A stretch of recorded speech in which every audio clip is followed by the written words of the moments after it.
Friends, இன்றைக்கி நம்ம உருளைக்கிழங்கை வச்சு சிப்ஸு செய்ய போகிறோம். இதுக்கு நான் ஒரு உருளைக்கிழங்கு பெரிய சைஸாக எடுத்திருக்கேன். இது ஒரு 150 கிராம் அளவுக்கு இருக்கும். இப்போ இதை எப்படி சீவி எடுக்கிறதுன்னு பார்க்கலாம். இதுக்கு நான் தோல் எடுக்கல, அப்படியே இந்த பக்கம் இப்படி வச்சு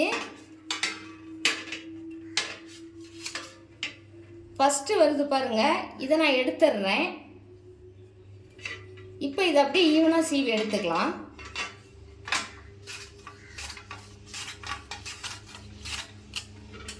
பாருங்க, இந்த மாதிரி எடுத்துக்கலாம்.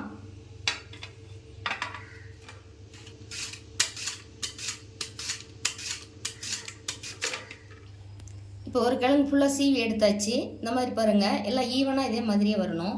இப்போ இதை 2-3 டைம் தண்ணி ஊற்றி வாஷ் பண்ணி எடுத்து ஒரு காட்டன் துணியில் உலர வச்சிடலாம்.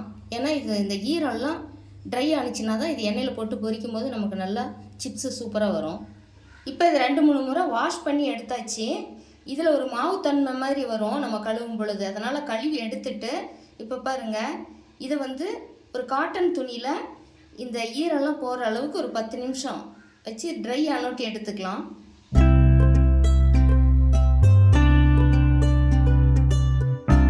இது நிழல்லையே ஃபேன் அடியில் கூட வச்சு ஒரு 10 நிமிஷம் உலர்த்தி எடுத்துக்கலாம். இப்போ நல்லா காஞ்சிருச்சு பாருங்கள், ஈரம் நம்ம கைகளில் ஒட்டக்கூடாது. இந்த அளவுக்கு ட்ரை ஆகிருக்கு. இப்போ நம்ம எண்ணெயில் போட்டு பொரிச்சு எடுத்துக்கலாம். இப்போ பொரிக்கிறதுக்கு எண்ணெய் ஊற்றிக்கலாம். இப்போ எண்ணெய் நல்லா காஞ்சிருச்சு, ரொம்ப அதிகமாக காய வேண்டாம்.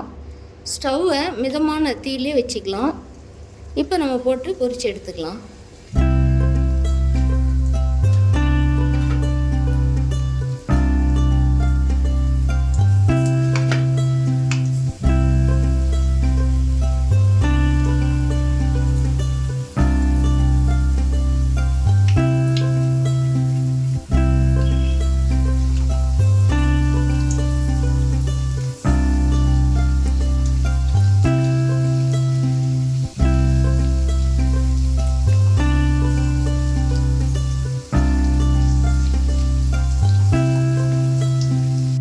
இப்போ பாருங்கள், நல்லா இது பார்க்கும்போதே தெரியுது, நல்லா பொரிஞ்சு வந்திருக்கு. இப்போ திருப்பிக்கலாம்.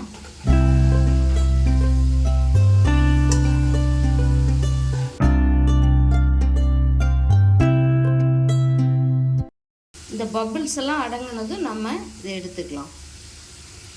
இதே போலவே மீதம் உள்ளதெல்லாம் ஸ்டவ்வை லோ ஃப்ளேம்லேயே வச்சுக்கலாம். வச்சுட்டு போட்டு பொரிச்சு எடுத்துடலாம்.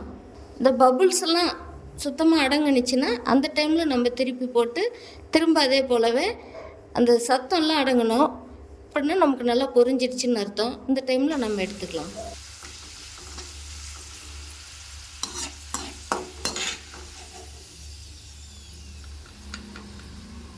இந்த மாதிரி நம்ம வீட்லேயே செய்யும் பொழுது சின்ன குழந்தைங்கள்லேருந்து பெரியவங்க வரைக்கும் ரொம்பவே விரும்பி சாப்பிடுவாங்க.